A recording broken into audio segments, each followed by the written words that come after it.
Hi guys! Welcome back to my YouTube channel. Good morning, good afternoon, good evening sa ating lahat. Saan man tayo sulok ng mundo. Sana'y nasa mabuti tayong kalagayan at ligtas sa anuman masamang kapahamakan. At bago ang lahat, shoutout muna tayo sa founder ng Kalingap, Kuya Val Santos Matubang. At Edna Vlogs, Kalingap Rob, syempre kay Jack Matubang at sa lahat ng mga sponsor na walang sawa tumulong sa mga nangangailangan. More blessing to come para tuloy-tuloy ang inyong pagtulong. At syempre, shoutout muna tayo dito sa kay Tita Thankful, si Pixelexi, Go Aheaded, at syempre si Teta Lydia, at syempre si Smelba Born, salamat sa blessing na $400 kagabi sa iyong palipad. Maraming salamat. At syempre shoutout muna tayo sa dito sa amin team, Strikers. Nandyan si Ballpoint Man, Maludilo Santos, Maria Ligaspi Vlog, si Spixelix, si Hayat Mix Vlog, Ermagano Mix Vlog, si Lina Barbosa, at syempre, Cell TVPX and Banat Bagsik. Yan po ang aming Strikers team. Mega labi shoutout at mabuhay tayo na nandyan pa rin. Walang nagbabago sa atin at mula noon buo ang ating team na yon, hindi nagkakahiwalay at hindi nagkakaproblema. Ayan na at ang atin dito re-reaksyonan. Shoutout muna dyan kay Langga Richelle at kay Dodong Richelle at sa lahat ng mga nagmamahal kay Langga and Dodong. Mega love shoutout sa inyong lahat. At at yan ang ating re-reaksyonan. Ngayon, ito nga na thumbnail ni Sangkay Loans TV na kung saan ay tinadtad ng basher sa kanyang title si Langga Richelle. Dahil nga, dyan sa sinabi na tinawag ni Langga Richelle squatter ang mga basher. Hindi naman tumawag si Langga Richelle na mga kalye ang mga basher. Iba ang pagkasabi niya doon. Sabihin pa natin, na mga kalye. Huwag natin kung mag-title tayo dahil ang atin dito kinakampihan ay syempre si Richelle. Sa thumbnail natin, ang ipupokus mo doon, dapat, tinuruan ko na tuloy si Sangkay, professional ito Diyos ko Lord, professional ito. Dapat ang itina-thumbnail mo doon, kung gusto mo lang naman na maghakot ng views, hindi mo na sinabi na Richelle tinawag ang mga basher tubong kalye. Dapat hindi na. Mga basher dapat ang pinukusan mo dahil yun naman talaga ang kalaban natin na mga basher na tayo na mga reaktor kapag mayroon tayo angels na kinakampihan sa mga basher. At yun, ang nagawa ngayon? Diyan sa title mo, nabas. Ngayon, ako ang magsasabi, totoo naman yun.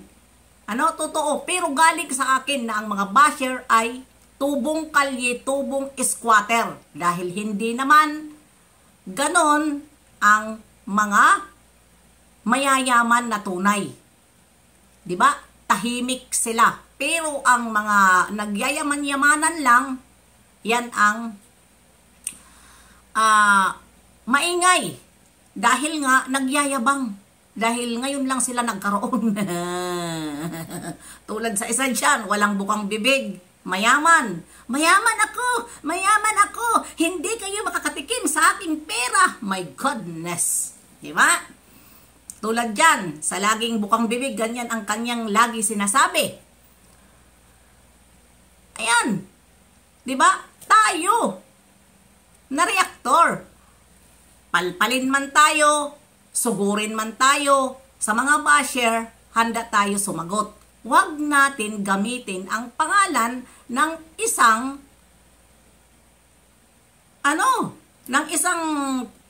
nire-reaksyonan natin na kunyari kumakampi tayo. Di ba? Kumakampi ka kunyari. Pero doon naman sa title mo, naghakot ng basher si Langga.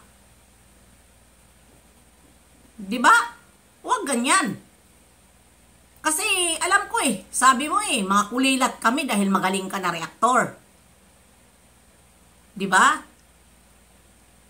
Kaya, ano'y natin, isip-isip din tayo na ang mga thumbnail natin hindi mabas ang ating nire-reaksyonan. Lalong-lalo na ang nire-reaksyonan natin ay, alam mo naman na binabas ngayon ang mga angels. Lalong-lalo na si Langga Richelle. Maraming basher dahil nga, aywan ko ba kung ano na ngayon ang mundo ng YouTube. Sobra na ang inggit nila dahil ito na nga nakikita na si Langga Richelle na marami na siyang nabibili sa kanyang buhay. At ayan, siyempre marami na siyang mabibili dahil marunong siya humawak ng pera. Hindi siya taong nagwawaldas kung ano man ang naibibigay sa kanya ng mga sponsor, andyan nakikita. At yung mga suporta sa kanya ng mga nagmamahal na mga blessing na pinapalipad, andyan na. 'Di ba? May motor na. Saan niya gagamitin ang motor? Para doon sa mga kapatid niya at siya na rin sa hatid sundo sa school. 'Di ba? Mautak siya. Kaya ayusin naman natin.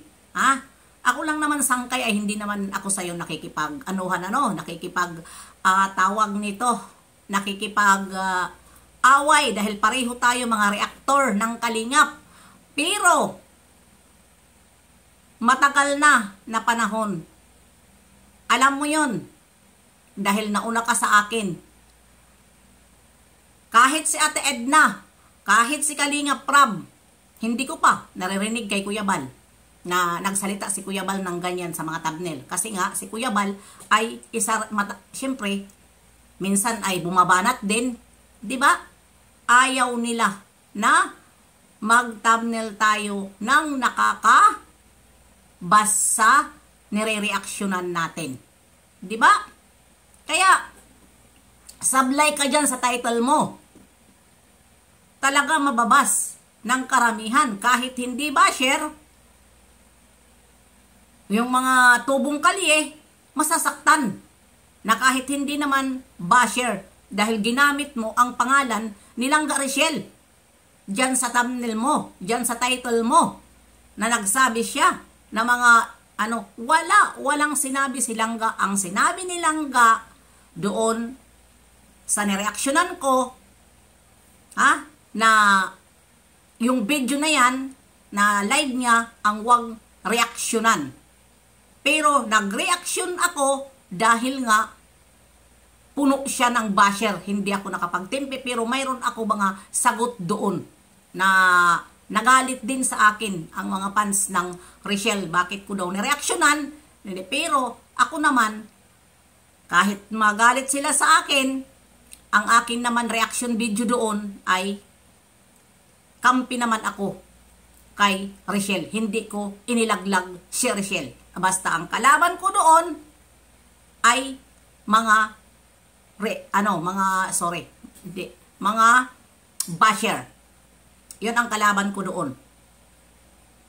Kaya ayan, ang masasabi ko lang dahil maraming hindi ko naman pinapatanggal yung yung thumbnail mo, pero sana naman ay wag na natin i-title ang mga ganyan na title dahil alam natin na si Richelle ngayon ay maraming basher. Tapos dadagdagan pa natin sa thumbnail. Diba pangit? Kaya yun lang mga kananay, mga kalangga. Hanggang dito na lang. See you next live and upload. God bless sa ating lahat. Saan man tayo sulok ng mundo, sana'y nasa mabuti tayong kalagayan at ligtas sa anuman masamang kapahamakan. Bye-bye! God bless! Love you all! Mama!